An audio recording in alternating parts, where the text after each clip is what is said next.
Hi, nice to see you.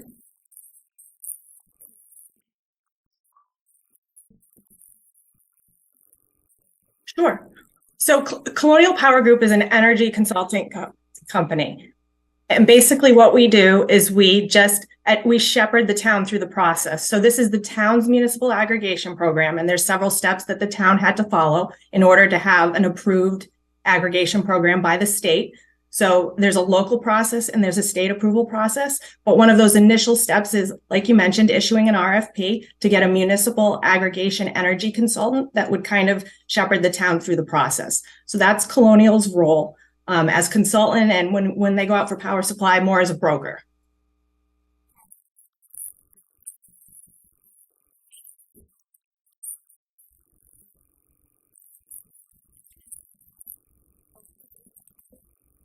I'm sorry, I didn't hear the beginning.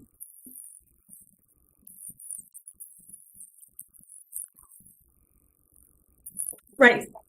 So after the town has a DPU approved program, we issue an RFP on behalf of the town, or in this case, on behalf of the 15 Berkshire County towns. So we put their load usage together, all the usage for the customers on basic service, and we present that to the supply community. And then the supply community, surprise pricing, they bid on the Berkshire County aggregation. National Grid isn't really involved at that point, right? Because energy is deregulated in the state of Massachusetts. So you can go out and get whatever supplier you want to have, as long as, in this case, for municipal aggregation, as long as you do have a DPU approval.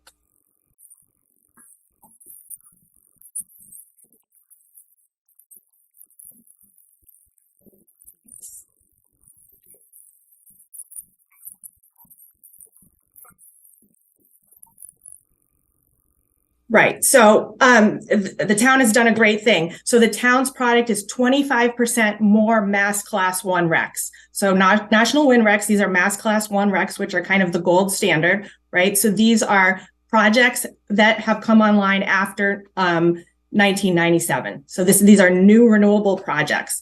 So there's a minimum requirement in Massachusetts for renewable energy. And on top of that, the town is purchasing 25% additional mass class one RECs in the form of renewable energy credits.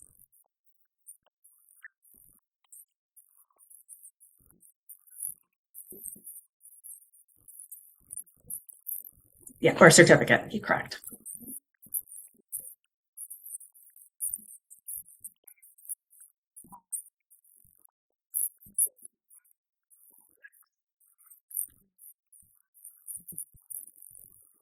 Right. So a renewable energy certificate, one renewable energy certificate represents 1 megawatt of electricity from a qualified renewable source. So in this case, it would be a project after 1997 that's qualified by the Department of Energy Resources. So that's how you can kind of ensure you have renewable or green energy, right? We don't have energy coming direct unless you have behind the meter solar. You don't have energy coming directly to your house, right? So you do that via a financial transaction, which is what this renewable energy certificate is.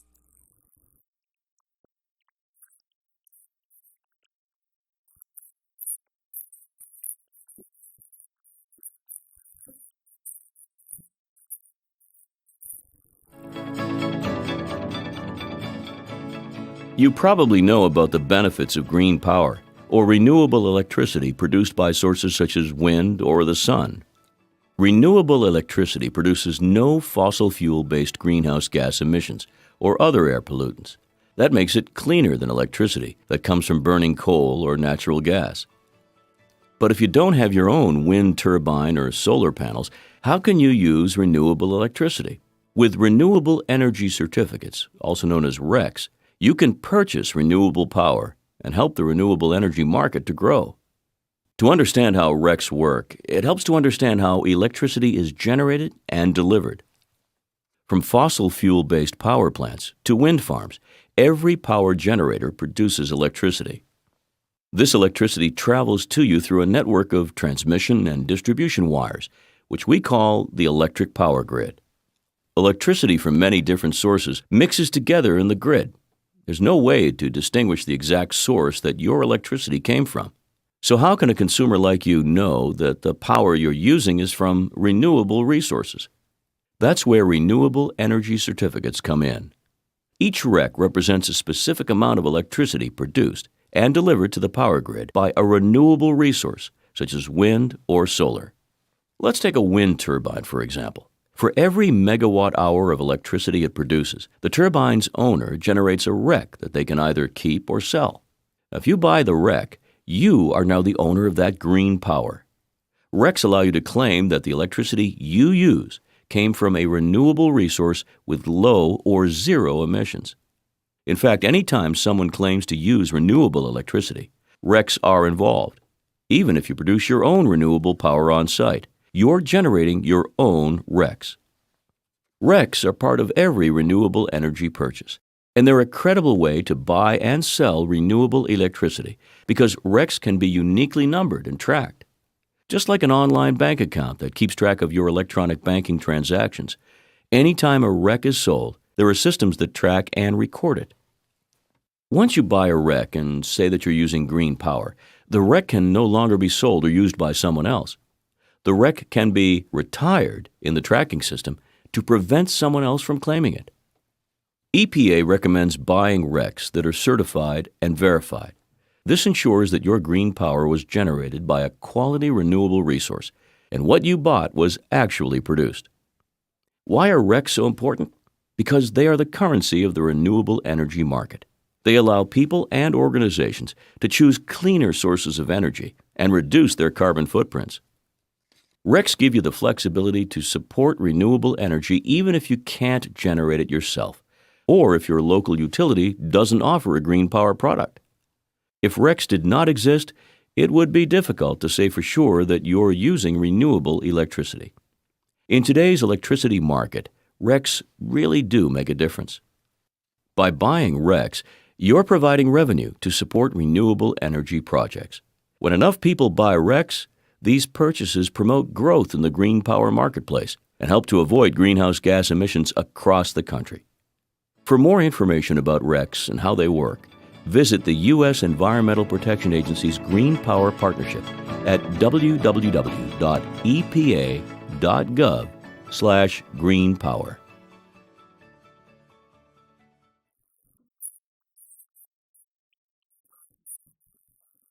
The town's current contract with Dynegy Energy Services. And that's a three-year term. It ran from November of 2020 and it's going to be up in November of 2023.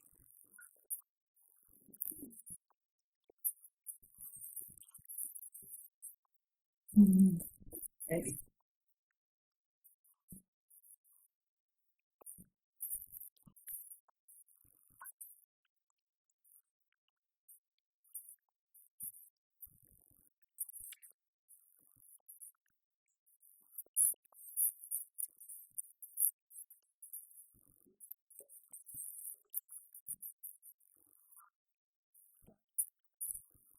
Right. Right. So like I said, last time these communities went out, these 15 communities, and it was actually in March of 2020 when the market was very low, went out and issued an RFP, and Dynegy was the low bidder for the aggregation. All the towns collectively decided to go with Dynegy's pricing for a 36-month term. They are out of Texas, but they do supply energy. They, potentially could supply basic service, or they're just a supplier approved to serve in ISO New England. They have a lot of experience serving Massachusetts aggregations, and they were the low bidder the last time the RFP was issued. So you will see that on your bill. And I think it's important to note, right, your electric bill is broken into two categories, right? You have delivery and supply, and the delivery, that's a monopoly in Massachusetts. We can't do anything about that, right? National Grid is poles and wires company, but they're not allowed to do generation after deregulation in 1997. And individual customers, or if you have an aggregation through your municipality, you can go out and get your own supplier, and that's what you're looking at, the supply services side of your bill. It's the second section down, usually on the second page, and you look right there and it says list your supplier. And like you said, it's going to say Dynegy, Williamstown Ag, and then it has a phone number for your supplier. It would say National Grid Basic Service if you were still on basic service.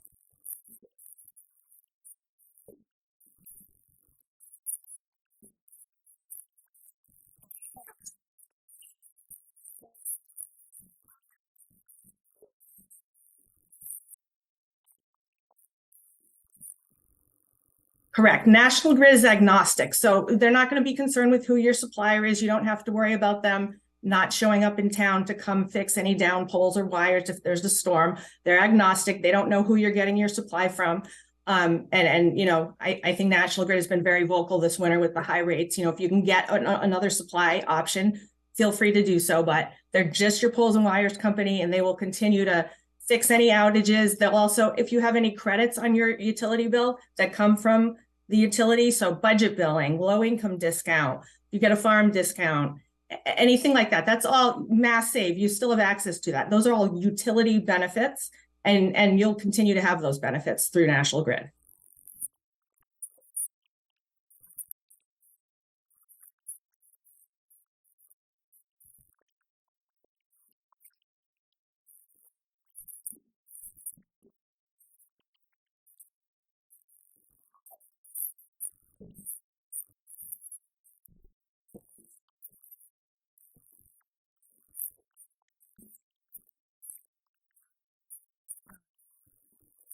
Correct.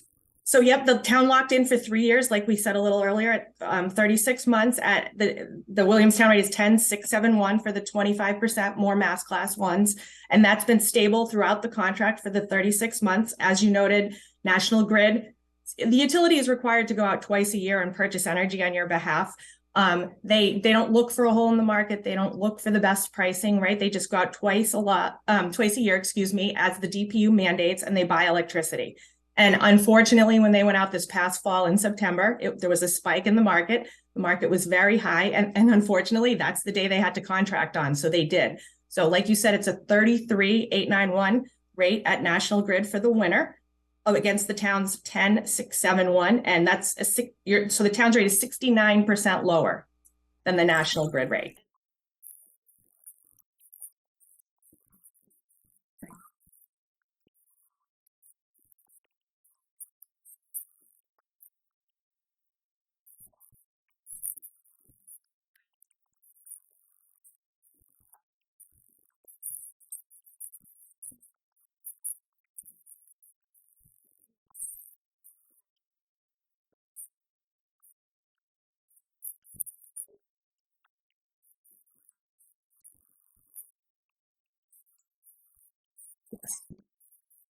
Correct.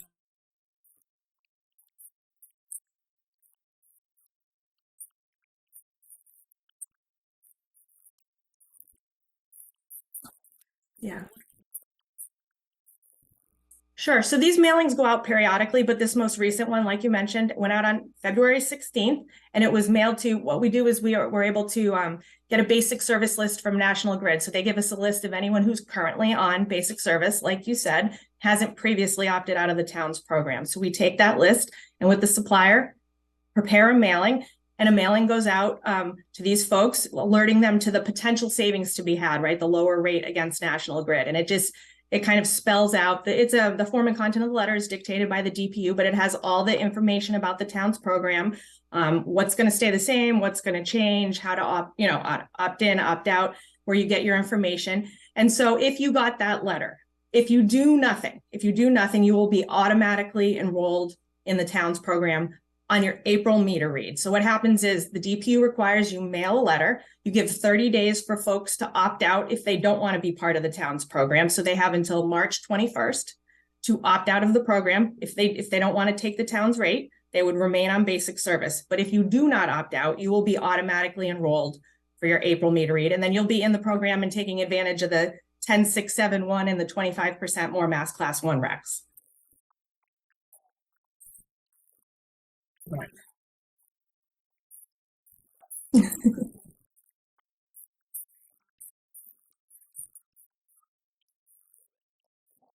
Right.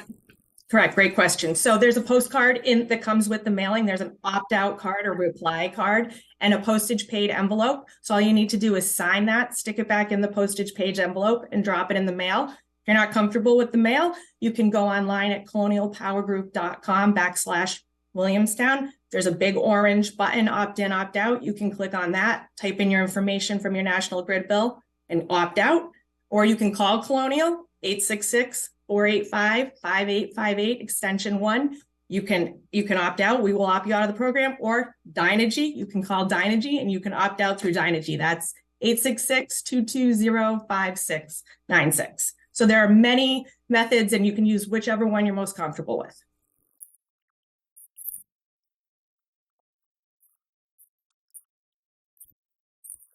Correct.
Yeah, about 80 municipalities in the state of Massachusetts.